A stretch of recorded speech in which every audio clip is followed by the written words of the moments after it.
నమస్తే, welcome to city news. నా పేరు అశ్విని సూర్య. కరువు సీమను సస్యశ్యామలం చేసేందుకు సాగునీటి ప్రాజెక్టులను నిర్మించిన ఘనత తెలుగుదేశం పార్టీకే దక్కిందని రాష్ట్ర ముఖ్యమంత్రి నారా చంద్రబాబు నాయుడు అన్నారు. ఈ మేరకు నంద్యాల జిల్లా మల్యాల ఎత్తిపోతల పథకం నుంచి హంద్రీనీవా కాలువకు ఆయన నీటిని విడుదల చేశారు. నంద్యాల జిల్లా నందికొట్కూరు అసెంబ్లీ నియోజకవర్గం పరిధిలోని మల్యాల గ్రామం వద్ద ఉన్న హంద్రీనీవా సుజల స్రవంతి పంపింగ్ స్టేషన్ నుంచి హంద్రీనీవా సుజల స్రవంతి కాలువకు శ్రీశైలం కృష్ణా జలాలను ఎత్తిపోతల పథకం ద్వారా రాష్ట్ర ముఖ్యమంత్రి నారా చంద్రబాబు నాయుడు ఈ రోజు విడుదల చేశారు. ఈ కార్యక్రమంలో పాల్గొనేందుకు వచ్చిన రాష్ట్ర ముఖ్యమంత్రి నారా చంద్రబాబు నాయుడుకు మంగళ వాయిద్యాలతో ఆహ్వానం పలికి వేద పండితులు వేద మంత్రాలతో ఆశీర్వచనం చేశారు. అనంతరం రాష్ట్ర ముఖ్యమంత్రి నారా చంద్రబాబు నాయుడు హంద్రీనీవా సుజల స్రవంతి ప్రాజెక్టుకు సంబంధించి జల వనరుల శాఖ ఏర్పాటు చేసిన ఛాయాచిత్ర ప్రదర్శనను తిలకించారు. అలాగే ప్రాజెక్టు యొక్క అసైన్మెంట్, ఆయకట్టు, కృష్ణా రివర్ బేసిన్ మ్యాప్లను సీఎం తిలకించారు. ప్రాజెక్టుకు సంబంధించిన అంశాలను అధికారులు రాష్ట్ర ముఖ్యమంత్రి నారా చంద్రబాబు నాయుడుకు వివరించారు. దీంతో పాటు పంపింగ్ స్టేషన్ వ్యూ పాయింట్ నుంచి నీటిని పరిశీలించారు. అనంతరం వేద పండితుల ఆధ్వర్యంలో శాస్త్రోక్తంగా పూజా కార్యక్రమాలను నిర్వహించిన అనంతరం పంపింగ్ స్టేషన్లో స్విచ్ ఆన్ చేసి శ్రీశైలం కృష్ణా జలాలను హంద్రీనీవా కాలువకు ముఖ్యమంత్రి నారా చంద్రబాబు నాయుడు విడుదల చేశారు. ఈ కార్యక్రమంలో జిల్లాకు చెందిన మంత్రులతో పాటు ప్రజాప్రతినిధులు, అధికారులు తదితరులు పాల్గొన్నారు. అనంతరం అక్కడ ఏర్పాటు చేసిన జలహారతి సమావేశంలో రాష్ట్ర ముఖ్యమంత్రి నారా చంద్రబాబు నాయుడు పాల్గొన్నారు. ఈ సందర్భంగా ఆయన మాట్లాడుతూ కరువు కాటకాలతో ఉన్న రాయలసీమను సస్యశ్యామలం చేసేందుకు సాగునీటి ప్రాజెక్టును ఏర్పాటు చేసి పూర్తి చేస్తున్న ఘనత తెలుగుదేశం పార్టీకి దక్కిందని తెలిపారు. గతంలో రాయలసీమ పరిస్థితిని గుర్తించి హంద్రీనీవా సుజల స్రవంతి, గాలేరు, నగరి, తెలుగుగంగా కాలువలను ఏర్పాటు చేసిన ఘనత స్వర్గీయ నందమూరి తారక రామారావుకు దక్కిందని తెలియజేశారు. తాను ముఖ్యమంత్రిగా బాధ్యతలు చేపట్టాక రాయలసీమలో సాగునీటి ప్రాజెక్టులను ప్రారంభించి త్వరితగతిన పూర్తి చేశామని తెలియజేశారు. గతంలో రాయలసీమకు సంబంధించి పాలకులు ఎలాంటి అభివృద్ధి కార్యక్రమాలు తీసుకోలేదని, తెలుగుదేశం పార్టీ అధికారంలోకి వచ్చినప్పుడు మాత్రమే ఇది సాధ్యపడిందని చెప్పారు. 1995లో ఉరవకొండ వద్ద తాను ప్రారంభించిన మంత్రి కాలువ 554 కిలోమీటర్ల పాటు కొనసాగించి చిత్తూరు, కుప్పం వరకు సాగుతుందని చెప్పారు. నేను ఈ ప్రాంతంలోనే పుట్టాను. రాయలసీమ కరువు తెలిసిన వ్యక్తిని, కష్టాలు తెలిసిన వ్యక్తిని ఒకసారి అయితే అనంతపురం జిల్లాకు వస్తే వేరుశెనగ పంట ఎండిపోతే దిక్కుదోచన పరిస్థితిలో కనీసం పెట్టుబడికి డబ్బులు ఇమ్మంటే నేనే ఇన్పుట్ సబ్సిడీ ఇచ్చింది. ఆ రోజు ఒక మంచి కార్యక్రమానికి శ్రీకారం చుట్టాను. రాయలసీమలో నీళ్లు లేకపోతే కరువు వస్తే కడాన ఆ రోజు మీరు చూస్తే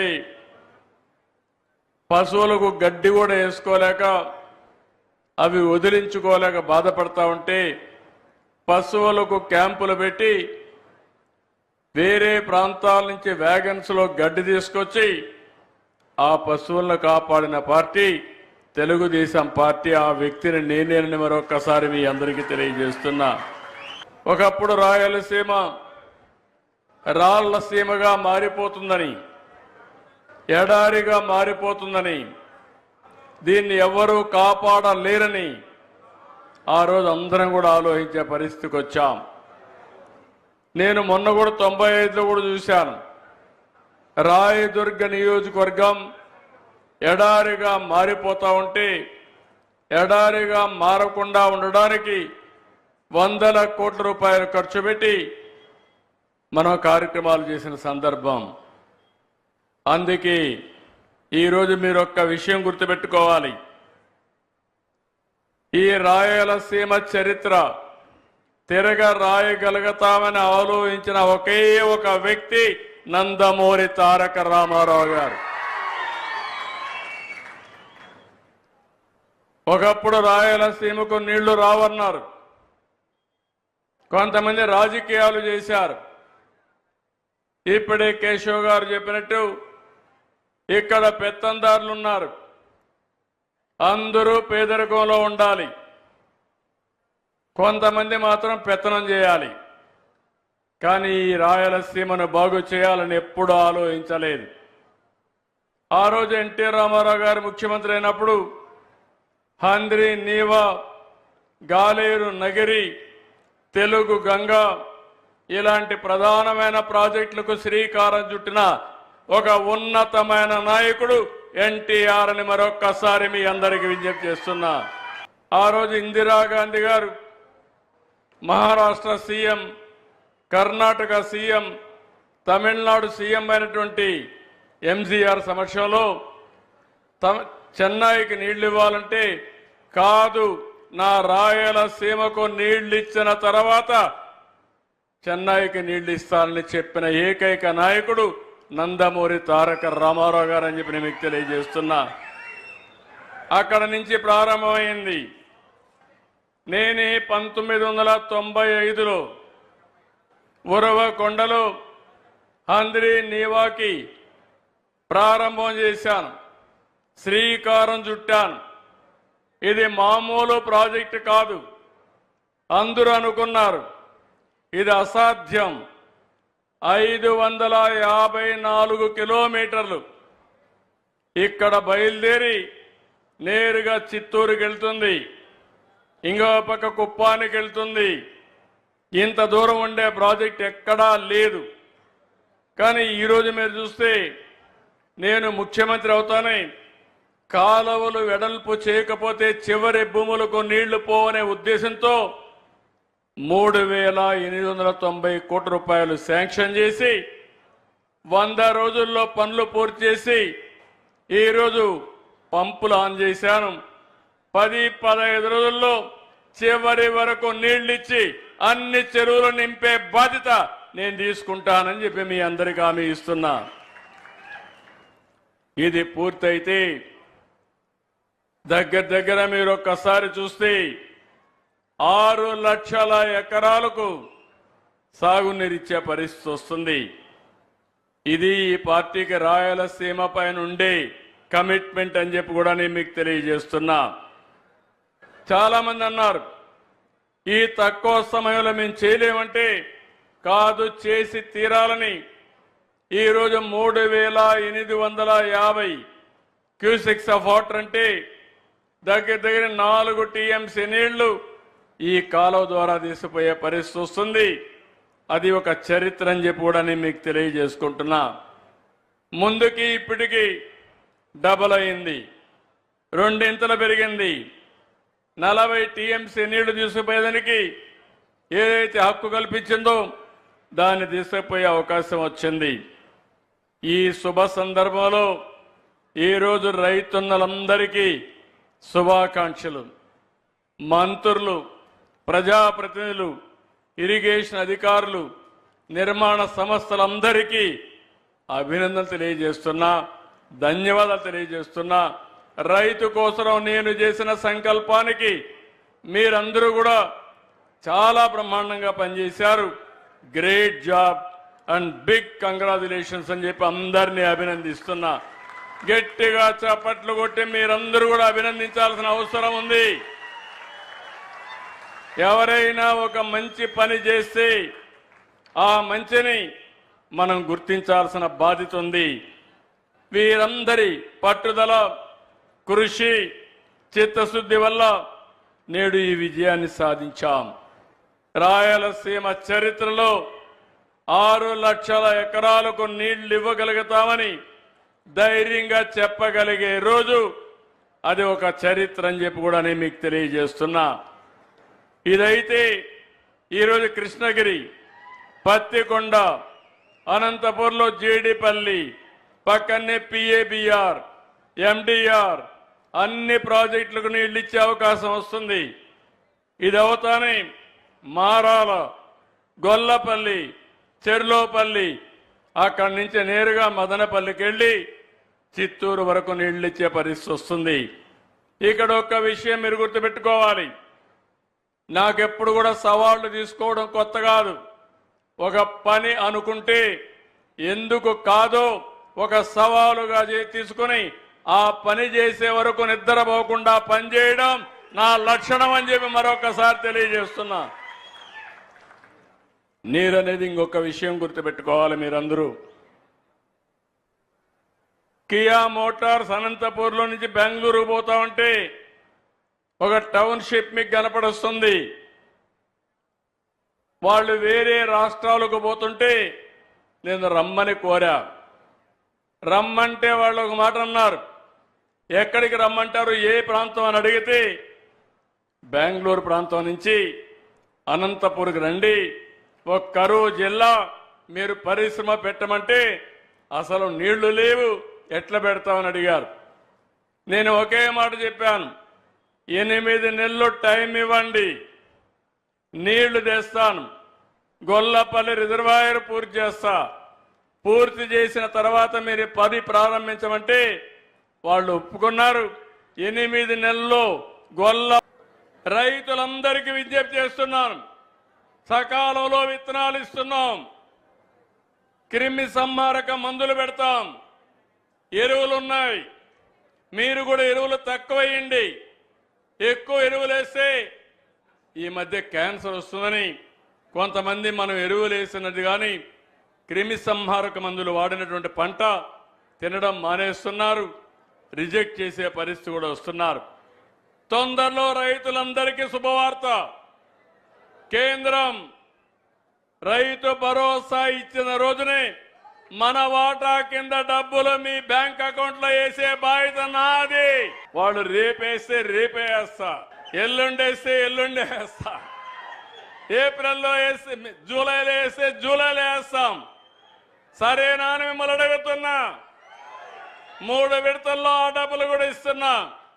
మా ఆడబిడ్డలందరికీ శుభవార్త, ఆగస్టు 15 నుంచి ఉచిత ప్రయాణ సౌకర్యం మీకు కల్పించే బాధ్యత ఈ ప్రభుత్వానిది. ఏం తమ్ముళ్ళు, చెప్పిన పనులు చేస్తున్నానా లేదని అడుగుతున్నా. గత పాలకుల హయాంలో నాశనమైన రాష్ట్రాన్ని రాష్ట్ర ముఖ్యమంత్రి నారా చంద్రబాబు నాయుడు తన పరిపాలన అనుభవంతో గాడిన పెడుతున్నారని రాష్ట్ర పరిశ్రమలు, వాణిజ్యం, ఆహార శుద్ధి శాఖ మంత్రి టీజీ భరత్ అన్నారు. ఈ మేరకు నగరంలోని ఇందిరాగాంధీ నగర్లో జరిగిన సుపరిపాలనలో తొలి అడుగు కార్యక్రమంలో ఆయన పాల్గొన్నారు. కర్నూలు నగరంలోని ఇందిరాగాంధీ నగర్లో రాష్ట్ర పరిశ్రమలు, వాణిజ్యం, ఆహార శుద్ధి శాఖ మంత్రి టీజీ భరత్ సుపరిపాలనలో తొలి అడుగు కార్యక్రమంలో భాగంగా పర్యటించారు. ఇంటింటికి వెళ్లి ప్రజలతో మాట్లాడి ఏడాది పాలనలో ప్రభుత్వం చేసిన సంక్షేమం, అభివృద్ధిని వివరించారు. ఏ పథకాలు అందాయని అడిగి వివరాలు తెలుసుకున్నారు. తల్లికి వందనం డబ్బులు తల్లుల అకౌంట్లో జమ చేశామని, ఏడాదికి 3 ఉచిత గ్యాస్ సిలిండర్లు ఇస్తున్నామన్నారు. త్వరలోనే మహిళలకు ఉచిత బస్సు ప్రయాణం పథకం అమలు చేస్తామని ఆయన చెప్పారు. ఇంటింటికి తిరుగుతున్న సమయంలో ప్రజలు పెన్షన్ల సమస్యలను ఎక్కువగా చెబుతున్నారని మంత్రి తెలిపారు. గత ప్రభుత్వ హయాంలో కొర్రీలు పెట్టి పెన్షన్లను కట్ చేశారని అన్నారు. తమ ప్రభుత్వం ఏర్పడిన తర్వాత సమస్యలను ఒక్కొక్కటిగా పరిష్కరిస్తున్నామని ఆయన చెప్పారు. గత 5 ఏళ్లలో అన్ని వ్యవస్థలను నాశనం చేశారని, సీఎం చంద్రబాబు నాయుడు నాయకత్వంలో మళ్లీ రాష్ట్రాన్ని అభివృద్ధి దిశలో ముందుకు తీసుకువెళ్తున్నట్లు చెప్పారు. రాష్ట్రంలో ఆర్థిక ఇబ్బందులు ఉన్నప్పటికీ అభివృద్ధిని పరుగులు పెట్టిస్తున్నామన్నారు. తమ ప్రభుత్వంలో జరుగుతున్న మంచి పనుల వల్ల ప్రజలు ఎంతో సంతోషం వ్యక్తం చేస్తున్నారని మంత్రి అన్నారు. సీఎం చంద్రబాబు నాయకత్వాన్ని ప్రజలందరూ మెచ్చుకుంటున్నారని చెప్పారు. ఈ కార్యక్రమంలో తమ పార్టీ నాయకులందరూ భాగస్వాములై ఇంటింటికి ప్రభుత్వం చేసిన సంక్షేమాన్ని వివరిస్తున్నట్లు చెప్పారు. పబ్లిక్ నుంచి రియాక్షన్ అంటే కొన్ని ఇష్యూస్ చెప్తున్నారు, but overall they are very happy. Chandrababu గారి నాయకత్వం బాగుందమ్మా అంటే సూపర్ ఉందంటున్నారు. తెలుగుదేశం పార్టీ ఎట్లుంది మా చేసేదంటే they are happy. So overall very happy, but there are issues. ఎందుకంటే 5 ఏళ్ళు ఏం పట్టించుకోలే, వాళ్ళు ఏమీ చేయలే. సో అవన్నీ సెట్ చేసుకుంటూ రావాలంటే ఓవర్ నైట్ కాదు కాబట్టి స్టెప్ బై స్టెప్ చేస్తున్నాం. డెవలప్మెంట్ అనేది జరుగుతుంది, చిన్న చితగా ఉంటాయి. ఇప్పుడు కొన్ని ఇష్యూస్, ఫర్ ఎగ్జాంపుల్ తల్లికి వందనం పడలే అంటారు, పడలేదు పోయి కనుక్కున్నారా అంటే పోయి కనుక్కుంటారు. ఇప్పుడు అది ఏమి సమస్య అని తెలిస్తే అక్కడ వాళ్ళు తీర్చేకి సచివాలయం వాళ్ళు ఉన్నారు, మన బూత్ ఇన్ఛార్జ్లు, వార్డ్ ఇన్ఛార్జ్లు అందరూ ఉంటారు, బట్ అది చెప్పరు. సో కొద్దిగా ఇవన్నీ ఇన్ కోఆర్డినేషన్ వాళ్ళు కొద్దిగా ఫాలోఅప్ చేసుకోవాలా, మనం కూడా కొద్దిగా కోఆర్డినేట్ చేసుకుంటే అన్ని పథకాలు మెజారిటీ అంటే ఒక 80-85% మనం ఇచ్చిన కొంతమందికి రాలే, బట్ అవి కూడా నెక్స్ట్ టైం కల్లా సెట్ చేసుకునే ఈ కేవైసీవి ఇట్లాంటి ఇష్యూస్ నుంచి పడిండదు. గ్యాస్ది కూడా అదే, కొంతమంది గ్యాస్ పడింటుంది అంటున్నారు, బట్ వాళ్ళు చూసుకోండారు ఆన్లైన్ కాబట్టి వాళ్ళ అకౌంట్స్లో పడింది చూసుకోండి. But overall they are very happy. Chandrababu గారి నాయకత్వం ఈ సూపర్ అంటున్నారు. మీరు మరీ అన్నీ అడుగుతాము ఎట్లుందమ్మా పాలన అంటే దే ఆర్ వెరీ హ్యాపీ అంటున్నారు. డెవలప్మెంట్ వర్క్స్ అనేది ఓవరాల్ ఇళ్ళ పట్టాలు మేజర్ చెప్పేది వాళ్ళు ఇల్లు లేని కి వాళ్ళకి ఎట్లా మాకు జగన్నాథ్ గట్టి దగ్గర ఉన్నాయి సార్, అంతకుముందు చేశారు, అది సార్ట్అవుట్ కాలే అన్నారు. తర్వాత టిట్కో హౌసెస్ అండ్ దెన్ ఇల్లు లేని పట్టాలు ఇచ్చేది. మనము ఆల్రెడీ మీరు చూసింటే జీవో ఇవ్వడం జరిగింది. ఇళ్ళ 2 cents, అర్బన్లో అయితే 2 cents 3 cents అనేది ఉంది, ఎప్పటి నుంచి ఉండేది. సో ఇప్పుడు మనం ఇక్కడ గూడెం కొట్టాలి దగ్గర 155 మందికి ఇక్కడ 40 ఏళ్ళ నుంచి ఎవరు చేయండి మనం చేసాం. సో అవి మిగతా ఏరియాస్ కూడా ఎక్కడెక్కడ అట్లా లాంగ్ స్టాండింగ్ ఉండి వాళ్ళ హౌసెస్ అక్కడే ఉండేవి, అవి సార్ట్అవుట్ చేసే దాంట్లో ఉన్నాము. హాస్పిటల్ అనేది government general hospital they are working hard, but నాకు తెలిసి అక్కడ చాలా లూప్ హోల్స్ అయితే ఉండడం జరిగింది. ఎస్పెషలీ ఆక్సిజన్ విషయంలో అయితే కొన్ని లక్షల కోట్లు పోతాను సంవత్సరానికి. నేను ఆల్రెడీ అధికారులకు తీసుకోపోయినా, నేను ఇంకా నెక్స్ట్ విజిలెన్స్కి అప్పచెప్పే దాంట్లో ఉంటా. సెక్యూరిటీది కూడా ఈ మధ్యనే తెలుసుకున్నా, దాదాపు 330-340 మంది ఉండాలని చెప్పారు.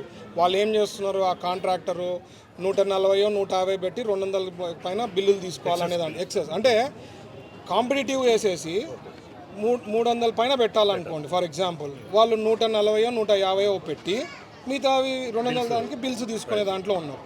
సో ఇట్లా ఇవన్నీ కానీ వాళ్ళు సీరియస్గా సెట్ కాకపోతే విజిలెన్స్ ఎంక్వైరీ చేపిస్తాం, సీరియస్ యాక్షన్స్ తీసుకుంటాము. ఎందుకంటే హాస్పిటల్ అనేది అదేదో రెవెన్యూ జనరేటర్ కింద పని చేయరాదు. వాళ్ళు సొసైటీలో గవర్నమెంట్ హాస్పిటల్ మన తరఫున ఉండేది అంత ఫ్రీ సర్వీసెస్, వీళ్ళు ఇష్టానుసారము చేయడం అనేది చాలా అన్యాయం. ఏంటి సార్ ఈ లక్షల కోట్లు అది అన్నారు, అదే స్కామ్ జరిగిందా లేకుంటే స్కామ్ కన్నా ఇప్పుడు ఫర్ ఎగ్జాంపుల్ ఆక్సిజన్ తీసుకోండి, ఆక్సిజన్ 24-25 రూపాయలు ఉంది. ఇప్పుడు latest oxygen per metric cube 12-13 రూపాయలు ఉంది. సంవత్సరం కాలం నుంచి అవుతుంది. ఎన్ని లక్షల కోట్లు పోయినట్లు? మరి ఏం రివ్యూ చేయరా? నేను అధికారులకు చెప్పా, మరి ఎందుకు చేస్తలేరు? అది ఇట్స్ సీరియస్ థింగ్.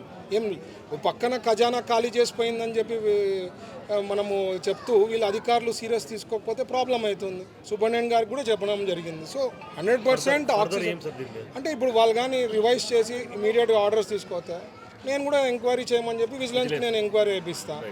అదే కాకుండా సెక్యూరిటీది ఇచ్చే సీరియస్ కన్సర్న్. సెక్యూరిటీ సార్ అదే పనిగా చంద్రబాబు గారు వెంటబడి కాంట్రాక్ట్ ఒకడే ఉండాలా, పర్ఫెక్ట్ ఉండాలా, పెద్ద కాంట్రాక్టర్ ఉండాలా, సబ్ కాంట్రాక్ట్ రాదు, పర్ఫెక్ట్ చేయాలా అంటే వాళ్ళు ఏం ప్లానింగు అదే నంబర్ ఎక్కువ యాక్చువల్ కన్నా తక్కువ పెట్టి బిల్లులు క్లెయిమ్ చేయాలని. ఇది కూడా విజిలెన్స్ ఎంక్వైరీస్ ఇవన్నీ బయటపడతాయి. జరిగినాయేమో, అందుకనే ఈ అలవాటు ఉంది కాబట్టి ఇవన్నీ చేస్తున్నారు కదా. ఇప్పుడు ఇవన్నీ జరిగింటాయి కాబట్టి వీళ్ళు బాగా థిక్ స్కిన్ అయిపోయినారు. సో ఖచ్చితంగా అధికారులు సీరియస్ తీసుకోవాలా. ఎందుకంటే మనకి ఓవర్ బడ్జెట్ లేకపోతే రిజర్వ్లో ఉండేది కాదు, ప్రతి రూపీ ఈజ్ ఇంపార్టెంట్. గవర్నమెంట్లో ఇట్లా లక్షలు కోట్లు పోతుంటే కళ్ళు ముచ్చుకొని ఉండే పరిస్థితి లేదు. వాళ్ళు కానీ తీసుకోలేదంటే నేను విజిలెన్స్ ఎంక్వైరీ చేస్తా. చంద్రబాబు గారికి కూడా నేను తీసుకుపోతాను, మొత్తం డీటెయిల్స్ తీసుకుపోయి సార్కి కూడా చెప్తాను. వాసవి సత్ర సముదాయాలలో దాతలతో పాటు సామాన్య భక్తులకు ఎలాంటి అసౌకర్యం లేకుండా అవసరమైన చర్యలు తీసుకోవాలని రాజ్యసభ మాజీ సభ్యులు వాసవి సత్ర సముదాయాల గౌరవ అధ్యక్షులు టీజీ వెంకటేష్ సూచించారు. ఈ మేరకు నగరంలోని తన నివాసంలో జరిగిన వాసవి సత్ర సముదాయాల కమిటీ సమావేశంలో ఆయన పాల్గొన్నారు. కర్నూలులో జరిగిన వాసవి సత్ర సముదాయం సమావేశానికి గౌరవ అధ్యక్షులు టీజీ వెంకటేష్ పాల్గొని సత్ర సముదాయాలు ఎలా ఉండాలి, దాతలే దేవుళ్ళు, వారికి ఎలాంటి అసౌకర్యం లేకుండా చూడాలని కోరారు. అలాగే సామాన్య భక్తులను దృష్టిలో ఉంచుకొని వసతి ఏర్పాట్లు చేయాలని కోరారు. సంస్థ అధ్యక్షులు దేవకి వెంకటేశ్వర్లు మాట్లాడుతూ ఈ నెలలోనే తిరుపతిలోనూ విజయవాడలోనూ మా సంస్థకు సంబంధించి అన్న సత్రాలు ప్రారంభమవుతాయని తెలియజేశారు. సంస్థ ప్రధాన కార్యదర్శి ఇల్లూరు లక్ష్మయ్య మాట్లాడుతూ భవిష్యత్తులో అరుణాచలం, అయోధ్య, మంత్రాలయం, యాదగిరిగుట్టలో తమ సంస్థల ఏర్పాటుకు స్థలం పరిశీలిస్తున్నామని తెలియజేశారు. పంగులూరి సీతమ్మ డెవలప్మెంట్ అసోసియేషన్ తరపున తిరుపతిలో 40 కోట్లు విలువ చేసే సంస్థ వాసవి సంస్థకు 30 ఏళ్లకు MOU రిజిస్టర్ డాక్యుమెంట్ను అందజేయడం జరిగిందని, తదనంతరం సంస్థ సభ్యులందరూ కలిసి రాజ్యసభ మాజీ సభ్యులు టీజీ వెంకటేష్ను శాలువా కప్పి పుష్పగుచ్చంతో సన్మానించి కృతజ్ఞతలు తెలియజేశారు. ప్రజలు ఉచిత వైద్య శిబిరాలను సద్వినియోగం చేసుకొని ఆరోగ్యంగా జీవించాలని యూనియన్ బ్యాంక్ మేనేజర్ అశోక చక్రవర్తి, జిల్లా గ్రంథాలయ సంస్థ మాజీ చైర్మన్ కేజీ గంగాధర్ రెడ్డి అన్నారు. ఈ మేరకు బ్యాంకులో జరిగిన కార్యక్రమంలో ఉచిత వైద్య శిబిరంలో పాల్గొన్న వారికి కంటి అద్దాలను పంపిణీ చేశారు. యూనియన్ బ్యాంక్ ఏర్పాటు 75 సంవత్సరాలు పూర్తి చేసుకున్న సందర్భంగా ఈ నెల 10వ తేదీ నిర్వహించిన ఉచిత వైద్య శిబిరంలో కంటి వైద్య పరీక్షలు చేయించుకున్న 56 మందికి ఉచితంగా కంటి అద్దాలను పంపిణీ చేశారు. ఈ కార్యక్రమంలో జిల్లా గ్రంథాలయ సంస్థ మాజీ chairman KG Gangadhar Reddy, union bank manager Ashoka Chakravarthy, assistant manager బాలాజీతో పాటు బ్యాంకు సిబ్బంది పాల్గొన్నారు. ఈ సందర్భంగా వారు ప్రజలతో మాట్లాడుతూ ప్రజలు ఉచిత వైద్య శిబిరాలను సద్వినియోగం చేసుకుని ఆరోగ్యంగా జీవించాలని కోరారు. ముఖ్యంగా కంటి సమస్యలను నిర్లక్ష్యం చేస్తే అవి కంటి చూపు కోల్పోయే పరిస్థితులకు దారితీస్తాయని వివరించారు. యూనియన్ బ్యాంక్ 75 సంవత్సరాలు పూర్తి చేసుకున్న సందర్భంగా ఉచిత వైద్య శిబిరం నిర్వహించడం సంతోషంగా ఉందని చెప్పారు. ఈ కార్యక్రమానికి సహకారం ఇచ్చిన జిల్లా గ్రంథాలయ సంస్థ మాజీ చైర్మన్ కేజీ గంగాధర్ రెడ్డికి ధన్యవాదాలను తెలిపారు. యూనియన్ బ్యాంక్ వాళ్ళు 75 సంవత్సరాలు పూర్తి చేసుకున్న సందర్భంగా ఈ క్యాంప్ చేసే అదృష్టం నాకు కలిగింది.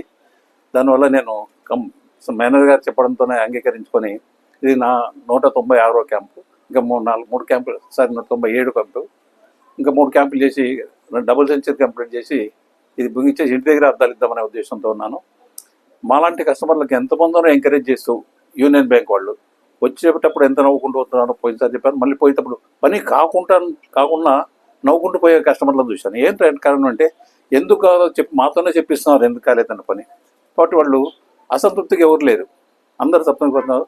అందుకని యూనియన్ బ్యాంక్ ప్రత్యేకంగా నాలాంటి వాళ్ళకి ఎంతమందికి మీలాంటి ఫోటోగ్రాఫర్స్కు, మీడియా వాళ్ళకు ఇంకా చాలామంది ముద్రా లోన్ ఇవ్వాలని కోరుకుంటూ మేనేజర్ గారికి అవకాశం ఎందుకు మన బాలాజీ గారికి అందరికీ స్టాఫ్ మొత్తానికి కృతజ్ఞతలు తీసుకుంటాను. Union bank of India Kurnool main branch 75 సంవత్సరాలుగా ప్రజలకు సేవలు అందిస్తున్న కారణంగా 75 వసంతాలు పూర్తి చేసుకున్న సందర్భంగా జూలై 10వ తారీఖున మా విలువైన కస్టమర్ అయినటువంటి గంగాధర్ రెడ్డి గారి సహాయ సహకారాలతో ఒక మెడికల్ క్యాంప్ నిర్వహించడం జరిగింది. అందులో చెప్పిన విధంగా ఎవరైతే కంటి పరీక్షలు చేయించుకొని స్పెక్టికల్స్ అవసరం ఉంటుందో వాళ్ళందరికీ కూడా ఈరోజు ఉచితంగా అద్దాల పంపిణీ చేయడం జరిగింది. దీనికే union bank staff, union bank Kurnool regional office తరఫున గంగాధర్ రెడ్డి గారికి ప్రత్యేక ధన్యవాదాలు తెలుపుకుంటున్నాను. అవకాశం ఇచ్చినటువంటి గంగాధర్ రెడ్డి గారికి ఇలాంటి ఎంతో మంది కస్టమర్లకు ఇంకా మేము ఇలాంటి సేవా కార్యక్రమాలు చేయడానికి తోడ్పడతామని మనస్ఫూర్తిగా తెలియజేసుకుంటాం. కల్లూరు ఎస్టేట్లో ఒక మహిళ మృతి కల్లూరులోని ఒక ప్రైవేట్ హాస్పిటల్ వద్ద ఉద్రిక్త పరిస్థితులకు దారితీసింది. పోలీసులు రంగప్రవేశం చేసి పరిస్థితిని చక్కదిద్దారు. కల్లూరు ఎస్టేట్ కు చెందిన అనిత అనే మహిళ మరణం వివాదాస్పదంగా మారింది.